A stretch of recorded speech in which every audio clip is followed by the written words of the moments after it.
जय माता दी। मेरे सभी प्यारे दोस्तों, मैं लक्ष्मी शर्मा बड़ों को चरण स्पर्श, छोटों को प्यार और बराबर वालों को दिल से नमस्कार करती हूँ। आज आप सुनेंगे श्री दुर्गा सप्तशती की 11, 12 और 13वां अध्याय। 11वां अध्याय में आप सभी सुनेंगे देवताओं का देवी की स्तुति करना और देवी का देवताओं को वरदान देना। महर्षि मेधा कहते हैं, दैत्य के मारे जाने पर इंद्रादि देवता अग्नि को आगे करके कात्यायनी देवी की स्तुति करने लगे। उस समय अभीष्ट की प्राप्ति के कारण उनके मुख खिले हुए थे। देवताओं ने कहा, हे शरणागतों के दुख दूर करने वाली देवी, तुम प्रसन्न हो जाओ। हे संपूर्ण जगत की माता, तुम प्रसन्न हो जाओ। विश्वेश्वरी, तुम विश्व की रक्षा करो, क्योंकि तुम इस चर और अचर की ईश्वरी हो। देवी, तुम इस संपूर्ण जगत की आधार रूप हो, क्योंकि तुम पृथ्वी रूप में भी स्थित हो और अत्यंत पराक्रम वाली देवी हो। तुम विष्णु की शक्ति हो और विश्व की बीज परम माया हो। तुमने ही यह संपूर्ण जगत मोहित कर रखा है। तुम्हारे प्रसन्न होने पर ही यह पृथ्वी मोक्ष को प्राप्त होती है। हे देवी, संपूर्ण विद्याएं तुम्हारी ही भिन्न भिन्न स्वरूप है। इस जगत में जितनी स्त्रियां हैं, वह सब तुम्हारी ही मूर्तियां हैं। एकमात्र तुमने ही इस जगत को व्याप्त कर रखा है। तुम्हारी स्तुति किस प्रकार हो सकती है, क्योंकि तुम परम बुद्धि रूप हो और संपूर्ण प्राणी रूप स्वर्ग और मुक्ति देने वाली हो। अतः इसी रूप में तुम्हारी स्तुति की गई है। तुम्हारी स्तुति के लिए इससे बढ़कर और युक्तियाँ क्या हो सकती है। संपूर्ण जानों के हृदय में बुद्धि रूप होकर निवास करने वाली, स्वर्ग तथा मोक्ष प्रदान करने वाली नारायणी देवी, तुमको नमस्कार है। कला कष्ट आदि रूप से अवस्था परिवर्तन की ओर ले जाने वाली तथा प्राणियों का अंत करने वाली नारायणी, तुमको नमस्कार है। हे नारायणी, संपूर्ण मंगलों के मंगल रूप वाली, हे शिवे, हे संपूर्ण प्रयोजनों को सिद्ध करने वाली, हे शरणागत वत्सला, तीनों नेत्रों वाली गौरी, तुमको नमस्कार है। सृष्टि स्थिति तथा संहार की शक्ति भूता सनातनी देवी, गुणों का आधार यथा सर्व सुखमयी नारायणी, तुमको नमस्कार है। हे शरण में आए हुए शरणागतों, दीन दुखियों की रक्षा में तत्पर, संपूर्ण पीड़ाओं को हरने वाली नारायणी, तुमको नमस्कार है। नारायणी, तुम ब्राह्मणी का रूप धारण करके हंसों से जुटे हुए विमान पर बैठती हो तथा उस अभिमंत्रित जल छिड़कती रहती हो, तुम्हें नमस्कार है। महेश्वरी रूप से त्रिशूल, चंद्रमा और सर्पों को धारण करने वाली, हे महावृषभ वाहन वाली नारायणी, तुमको नमस्कार है। मोर तथा कुक्कुटों से घिरी रहने वाली, महाशक्ति को धारण करने वाली, कौमारी रूप धारिणी निष्पाप नारायणी, तुमको नमस्कार है।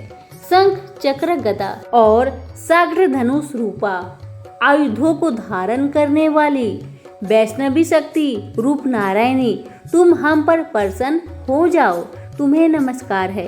दांतों से पृथ्वी धारण करने वाली 12 रूपनी कात्यायनी नारायणी, तुम्हें नमस्कार है। उग्र नरसिंह रूप दैत्य को मारने वाली, त्रिभुवन की रक्षा से संलग्न रहने वाली नारायणी, तुम्हें नमस्कार है। मस्तक पर किरीट और हाथ में महावज्र धारण करने वाली, सहस्त्र नेत्रों के कारण उज्जवल वृत्रासुर के प्राण हरने वाली ऐन्द्री, हे नारायणी, तुम्हें नमस्कार है।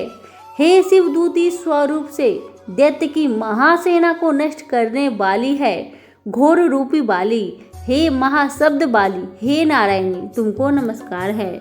दाढ़ों के कारण विकराल मुख वाली, मुंडमाला से विशोभित मुंडमर्दिनी चामुंडा रूपी नारायणी तुम्हें नमस्कार है। लक्ष्मी, लज्जा, महाविद्या, श्रद्धा, पुष्टि, स्वधा, ध्रुवा, महारात्रि तथा महाविद्या रूप नारायणी तुमको नमस्कार है।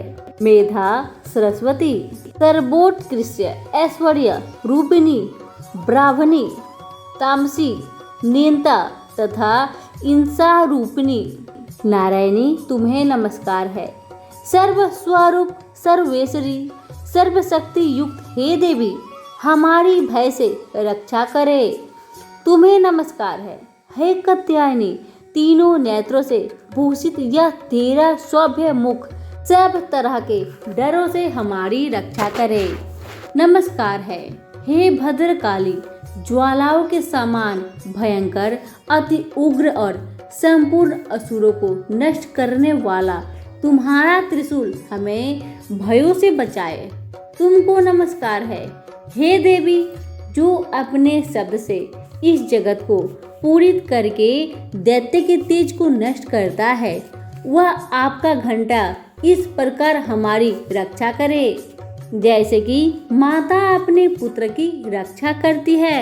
हे चंडिके असुरों के रक्त और चर्बी से लथपथ जो आपकी तलवार है वह हमारा मंगल करे हम तुमको नमस्कार करते हैं। हे देवी तुम जब प्रसन्न होती हो तो संपूर्ण रोगों को नष्ट कर देती हो और जब रुष्ट हो जाती हो तो संपूर्ण वांछित कामनाओं को नष्ट कर देती हो।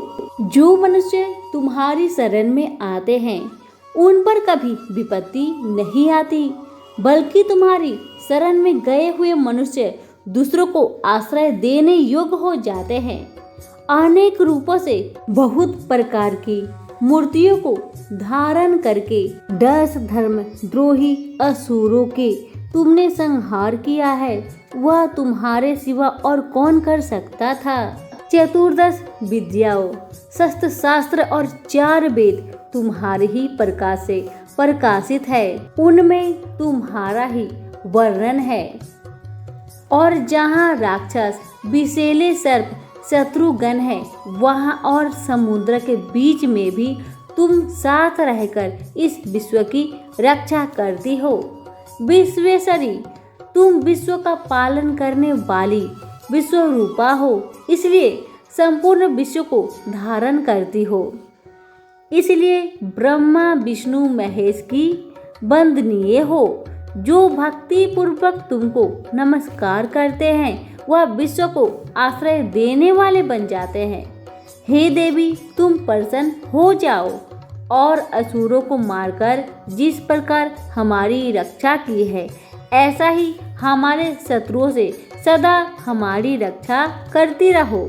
संपूर्ण जगत के पाप नष्ट कर दो और पापों तथा उनके फल स्वरूप होने वाली महामारी आदि बड़े बड़े उपद्रवों को शीघ्र दूर कर दो। विश्व की पीड़ा को हरने वाली देवी शरण में पड़े हुए पर प्रसन्न हो जाइए। त्रिलोक निवासियों की पूजनीय परमेश्वरी हम लोगों को वरदान दो। देवी ने कहा हे देवताओं मैं तुमको वर देने के लिए तैयार हूँ। आपकी जैसी इच्छा हो वैसा वर मांग लो मैं तुमको दूंगी।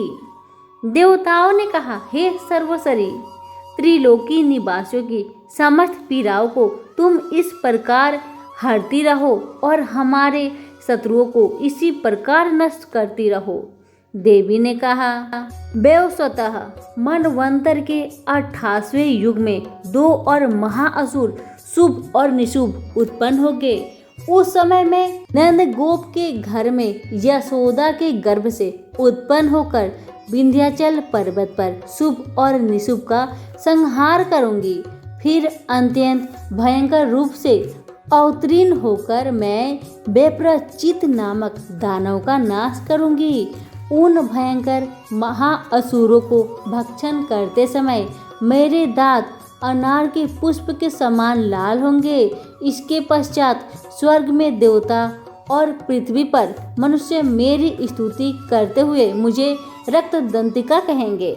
फिर जब 100 वर्ष तक वर्षा न होगी तो मैं ऋषियों की स्तुति करने पर आयोनिज नाम से प्रकट हो जाऊंगी और अपने 100 नेत्रों से ऋषियों की ओर देखूंगी। अतः मनुष्य सत्ताक्षी नाम से मेरा कीर्तन करेंगे। उसी समय मैं अपने शरीर से उत्पन्न हुए प्राणों की रक्षा करने वाले शाकों द्वारा सब प्राणियों का पालन करूंगी और तब इस पृथ्वी पर शाकंभरी नाम से विख्यात हो जाऊंगी और इसी अवतार में मैं दुर्ग नामक महाअसुर का वध करूंगी और इससे मैं दुर्गा देवी के नाम से प्रसिद्ध हो जाऊंगी। उसके पश्चात जब मैं भयानक रूप धारण करके हिमालय निवासी ऋषियों महाऋषियों की रक्षा करूंगी, तब भीमा देवी के नाम से मेरी ख्याति होगी और जब फिर अरुण नामक असुर तीनों लोगों को पीड़ित करेगा, तब मैं असंख्य ब्राह्मणों का रूप धारण करके उस महादैत्य का वध करूंगी। तब स्वर्ग के देवता और मृत्यु लोक में मनुष्य मेरी स्तुति करते हुए मुझे ब्राह्मणी नाम से पुकारेंगे। इस प्रकार जब जब पृथ्वी राक्षसों से पीड़ित होगी, तब तब मैं अवतरित होकर शत्रुओं का नाश करूंगी। यहीं पर हमारी श्री दुर्गा सप्तशती की 11वां अध्याय समाप्त हुआ। अब सुनेंगे 12वां अध्याय और इस अध्याय में आप सभी सुनेंगे देवी के चरित्रों के पाठ का महात्म्य। देवी बोली, देवताओं, जो पुरुष इन स्रोतों द्वारा एकाग्रचित होकर मेरी स्तुति करेगा, उसके संपूर्ण कष्टों को निसंदेह मैं हर लूंगी। मधु केटभ के नाश, महिषासुर के वध और शुभ निशुभ के वध की जो मनुष्य कथा कहेंगे, मेरे महात्म्य को अष्टमी, चतुर्थी व नवमी के दिन एकाग्रचित से भक्ति पूर्वक सुनेंगे, उनके कभी कोई पाप न रहेगा।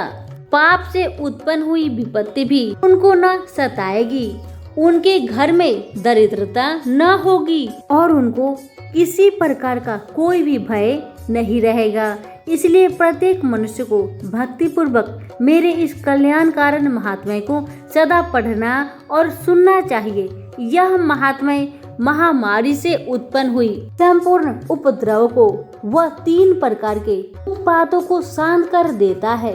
जिस घर व मंदिर में या जिस स्थान पर मेरा यह स्रोत विधि पूर्वक पढ़ा जाता है, उस स्थान का मैं कभी भी त्याग नहीं करती और वहाँ सदा ही मेरा निवास रहता है।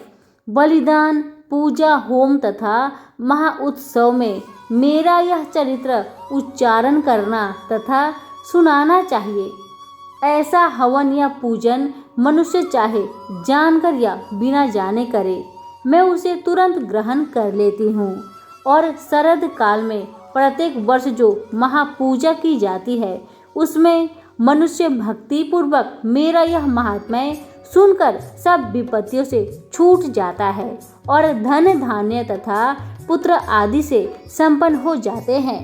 मेरे इस महात्म्य व कथाओं इत्यादि को सुनकर मनुष्य युद्ध में निर्भय हो जाता है और महात्म्य के श्रवण करने वाले शत्रु नष्ट हो जाते हैं तथा कल्याण की प्राप्ति होती है और उनका कुल आनंदित हो जाता है। सब कष्ट शांत हो जाते हैं तथा भयंकर स्वप्न दिखाई देना तथा घरेलू दुख इत्यादि सब मिट जाते हैं। बाल ग्रहों में ग्रहित बालकों के लिए यह मेरा महात्म्य परम शक्ति देने वाला है। मनुष्यों में फूट पड़ने पर यह भली भांति मित्रता करवाने वाला है। पशु, पुष्प, अर्घ्य, धूप, गंध, दीपक इत्यादि उत्तम सामग्रियों द्वारा पूजन करने से ब्राह्मणों को भोजन करा, हवन करके, प्रतिदिन अभिषेक करके, नाना प्रकार के भोगों का अर्पण करके और प्रत्येक वर्ष दान इत्यादि करके जो मेरी आराधना की जाती है और उससे मैं जैसी प्रसन्न हो जाती हूँ, वैसे ही प्रसन्न मैं इस चरित्र से सुनने से हो जाती हूँ। यह महात्म्य श्रवण करने पर पापों को हर लेता है तथा आरोग्य प्रदान करता है। मेरी प्रादुर्भाव का कीर्तन दुष्ट प्राणियों से रक्षा करने वाला है, युद्ध में दुष्ट दैत्यों का संहार करने वाला है।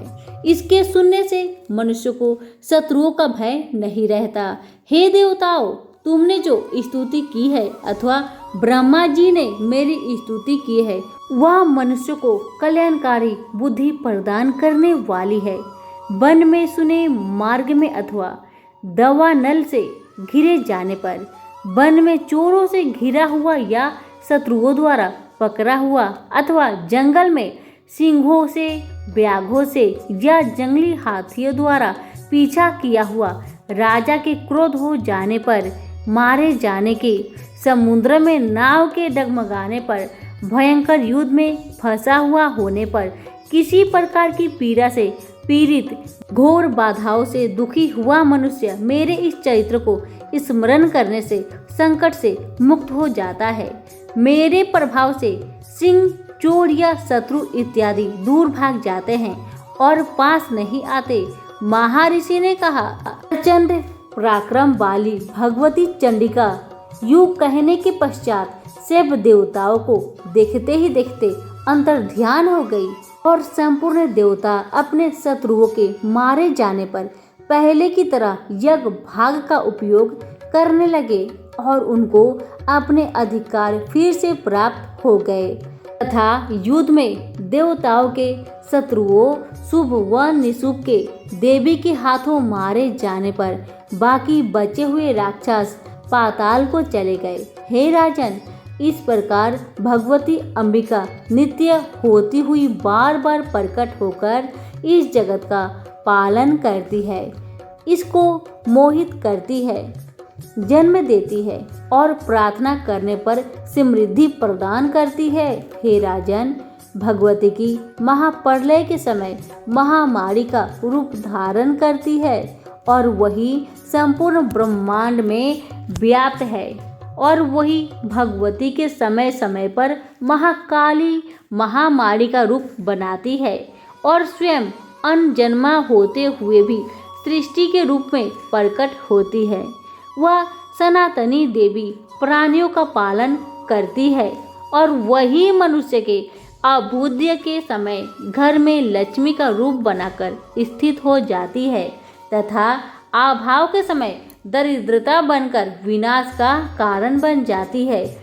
पुष्प, धूप और गंध आदि से पूजन करके उसकी स्तुति करने से वह धन पुत्र देती है और धर्म में शुभ बुद्धि प्रदान करती है। यहीं पर हमारी दुर्गा सप्तशती की 12वां अध्याय समाप्त हुई।